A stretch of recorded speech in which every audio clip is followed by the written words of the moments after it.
Hello, welcome back here, right? Thank you so much for being part of this, for choosing to watch and to listen to this particular topic.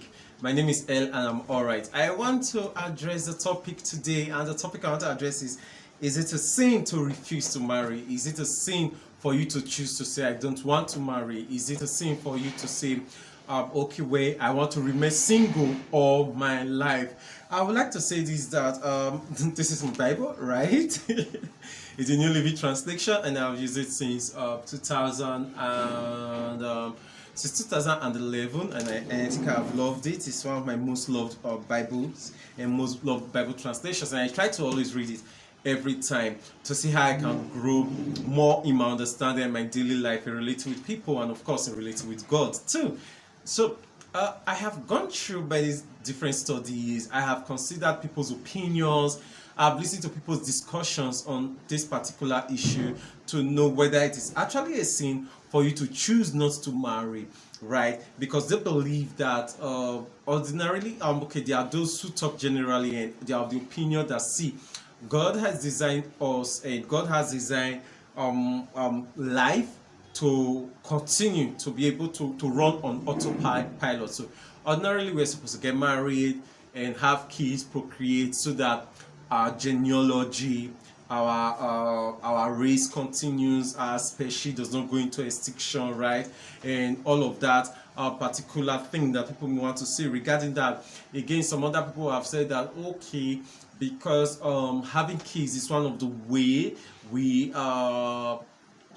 increase our religion, in the sense that we increase the number of people who practice our religion. It's also one of the way we increase the number of good people out there to correct the world, in the sense that somebody like me who is a good person will definitely raise up children who are good people, children who are moral, children who are upright, children who are righteous, children who are godly, right? And those children will become part of the army, part of the workforce of that would create a better world. People have argued that these are the reasons why we have to get married. These are the reasons why we have to have kids, get married and have kids, to continue this human legacy, to continue this godly legacy and everything attached to it. But on the other hand, while we have this argument, we must understand that there's actually no place in scripture that makes it a must for you to get married.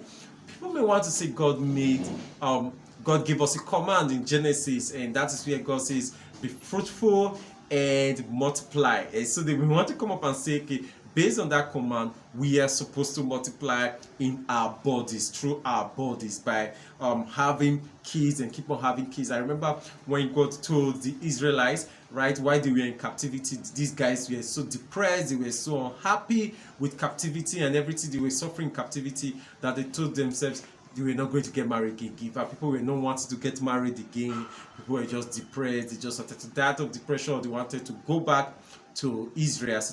And God had to send the prophets to tell them, say, see, do not dwindle, do not go into extinction, do not fade away, marry, have children. God had to give them that command, right? And also I understand that Apostle Paul mentioned that the time will come that people will start teaching that it is wrong to get married and all of that. This is not about that. This is not about that. This is about the fact that one or two people may just choose and say they have considered marriage, they have considered what it entails to be a husband, they have considered what it entails to be a wife, they've considered what it entails to be a parent, and so they don't want to get married, they don't want to have children, they don't want to get married. Or for those who say, okay, they want to get married but they don't want to have children, right?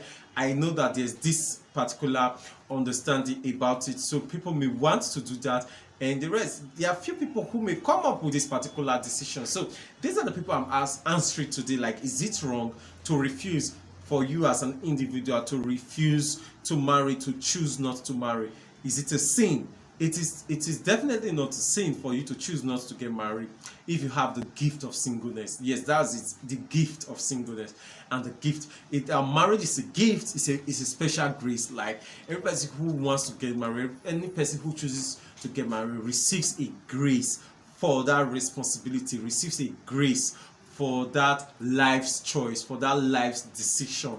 But not everybody gets to have this. Not everybody can receive this. So some people have the gift of singleness. The gift of singleness in the sense that they can do without sex. So they can do without wanting to have sexual pleasure. They can do without wanting to have and enjoy the companionship and all the other benefits which marriage brings. So for those kind of people, they have the gift. It's actually a gift, the gift of singleness. Apostle Paul says it's a gift.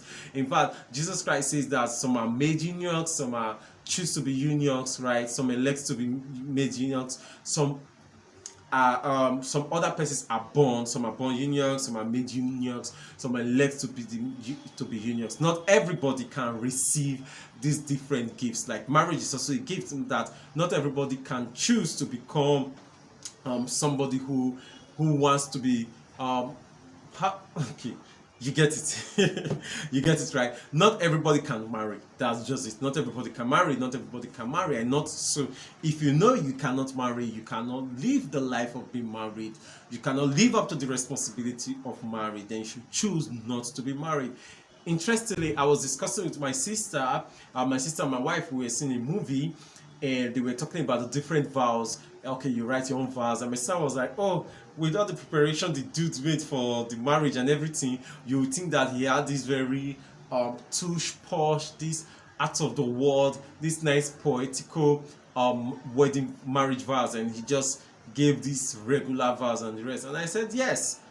What more vows you need? In fact, by the Marriage Act, for those who are Nigerians, the Nigerian Marriage Act says that the vows that is in our Marriage Act, which interestingly many marriage registrars do not even present to people during their registry marriage. The marriage vows, as stated by the Marriage Act, actually says something like, I choose to take you, so and so, to be my lawful wedded wife. I choose to take you to be my lawful wedded husband. Now, and I said, that is all the vows that we need. I will respect you, I will honor you, I will cherish you, you will be my one and only man. If I say I choose you as my wife, every other thing that I'm making as a vow is inside that, unless I do not understand who a wife is, unless I do not understand who a husband is. And that is one thing that we have these days.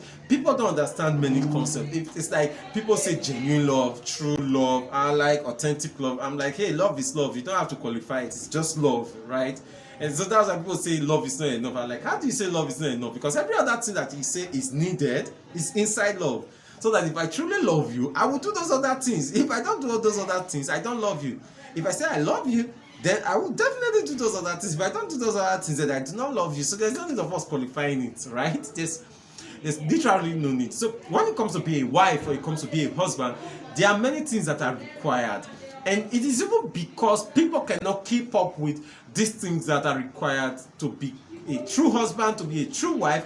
That's why we are having people coming up with prenuptial agreements, like pre-wedding contracts, and the rest are like, okay, see, come, let's have this and that, to this so that I can do this so that I cannot do, and the rest. But if we really understand what it means to be a husband, and we understand what it really means to be a wife, then we don't need anything extra. That's like, hey, see, I don't think I have the power to be somebody's husband. I don't think I have the capacity to be somebody's husband. I don't think I am willing to be somebody's wife. I know what it entails. I know everything that it takes, but I don't think I'm up to it. No. I choose to be single. So if you are like that and you choose to be single, there is nothing wrong with it. I don't understand that people will pressure you, society will pressure you, because left to them, they just feel that if you have age, you should get married. But that's not the qualification. Age is not the qualification to getting married. Social status is not the qualification of getting married, to get married. One of the major qualifications to get married is your desire, the inner desire, the inner will, the inner pressure, the inner wanting to want it to get married. If you don't have that, if you're not having that, there is no need trying to get married. Like, see, forget your social status, forget your economic status, forget your age. Once that longing is not there, once that desire is not there, once that pull is not there, once that push is not there, my guy, babe, remain single. There's nothing wrong. It's not a sin to be single. This is just what I'm to tell you. You are normal. You are a normal human being for choosing singleness. right? You're normal. You're normal. There's nothing wrong with you for choosing singleness. It is okay to choose singleness. It's okay to choose not to get married. It's okay to refuse to be married, and it is not a sin. My name is El. All right. Thank you so much for choosing to follow to the end. Share this video with your friends so that they get to learn the same thing that you are learning, right?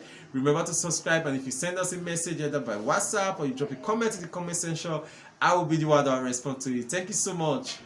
You rock.